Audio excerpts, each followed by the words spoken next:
Bismillahirrahmanirrahim. Assalamualaikum warahmatullahi wabarakatuh. Walladzi ba'atsa fil ummiyina rasulan minhum yatlu 'alaihim ayatihi wa yuzakkihim wa yu'allimuhumul kitaba wal hikmata wa in kanu min qablu lafi dhalalin mubin. Wa qala Rasulullah sallallahu alaihi wasallam, man ata arafan fasalahu an say'in lam yuqbalu salatun arba'ina lailah. Alhamdulillah bil alamin, kaum muslimin beserta pesantren Ru'yah Syariah yang dirahmati Allah Subhanahu wa taala. Alhamdulillah pada sore hari ini kita akan masuk kembali di bab bagaimana kita membandingkan atau membedakan mana yang sesuai syar'i dan mana yang ru'yah syirkiyah. Sebagaimana kemarin telah saya jelaskan, jadi ada dua ru'yah yang ada. Yang pertama adalah ru'yah syar'iyah, ini yang dicontohkan dan diajarkan oleh Rasulullah SAW. Lalu ru'yah yang syirkiyah, ini yang dilarang, ya, yang dilarang oleh Allah Subhanahu wa taala. Dan orang yang melakukan ru'yah syirkiyah ini, dia kalau tidak tobat, dia bisa nantinya menghapus amal-amal ibadahnya. Kenapa? Karena bisa syirik. Nah, lalu bagaimana ciri-cirinya? Cirinya kita akan membahas lebih dahulu tentang yang ru'yah syariah. Jadi ru'yah yang sesuai syar'i. Lah, ru'yah yang sesuai syar'i di sini itu dia menggunakan bacaan atau mantra-mantra atau bacaan-bacaannya atau doa-doanya, itu dia menggunakan Al-Qur'an dan As-Sunnah. Itu dasarnya. Itu bisa dengan zikir-zikir yang dicontohkan oleh Rasulullah SAW, doa-doa yang dicontohkan oleh Rasulullah SAW,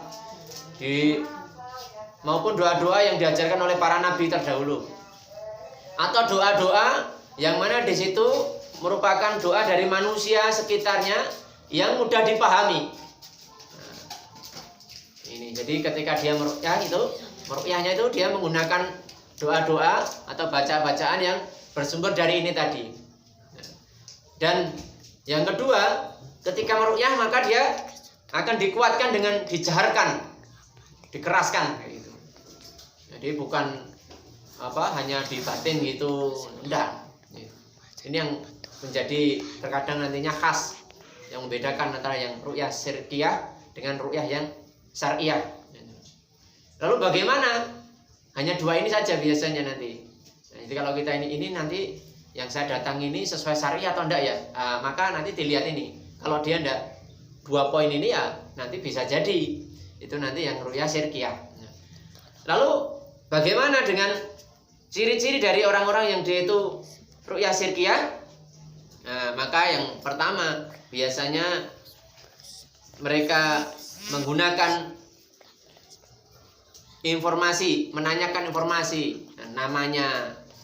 Terus yang kedua nanti wetonnya atau pasarannya, dia lahirnya apa? Wetonnya itu semisal Pon, Kliwon, Pahing dan lain sebagainya. Jadi yang bertanya itu. Jadi yang bertanya biasanya tanyakan namanya, terus wetonnya apa gitu. Nah, kalau kita enggak upaman biasanya tanyanya terus diagnosa sebagaimana orang yang meruqyah itu, ya. Lalu yang kedua biasanya mereka meminta adanya sesajen gitu. Entah itu telur Jawa, entah itu ayam cemani, atau itu mungkin kembang dan lain sebagainya. Ya. Jadi terus ciri berikutnya yang ketiga, mereka memberikan nantinya itu jimat. Ya. Entah mereka memberikan jimat atau raja atau wifik atau izim yang tidak sesuai syar'i, ya. Lalu yang keempat, ya, ada kalanya mereka melakukan pengobatannya atau melakukan ruqyah syar'inya itu dengan menggunakan media perantara manusia. Nah, jadi nantinya orang yang ganggu atau jin pengganggunya itu dimediakan atau mediumisasi, dikasihkan ke orang temennya dan lain sebagainya. Nah, lalu ciri khas yang kelima, ya, biasanya mereka membakar menyan, atau mereka itu membaca sesuatu rapalan-rapalan yang sir atau pelan sekali, sehingga dengan bacaan itu biasanya mereka ingin memanggil khodam atau jin yang senantiasa membantu dia. Maka kita harus segera menjauhi. Ketika kita mengetahui kok ini bacaannya kok pelan kayak gitu, terus dia meminta sesuatu tadi nggih, sesajen gitu. Entah itu telur, entah itu ayam, atau mungkin barang-barang lainnya gitu. Atau mungkin kita dikasih nantinya jimat, raja dan lain sebagainya, itu justru kesirikan, ya. Nah, mungkin ini yang bisa saya sampaikan sebagai tambahan ilmu untuk materi kita pada sore hari ini. Nanti insya Allah kita sambung lagi di bab-bab tentang ruqyah syariah yang lainnya.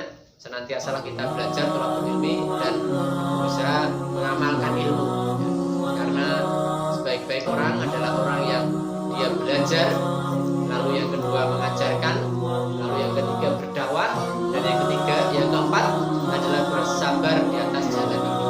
Demikian yang bisa saya sampaikan. Aku dawana usikum manaf sibitaqaullah. Assalamualaikum warahmatullahi wabarakatuh.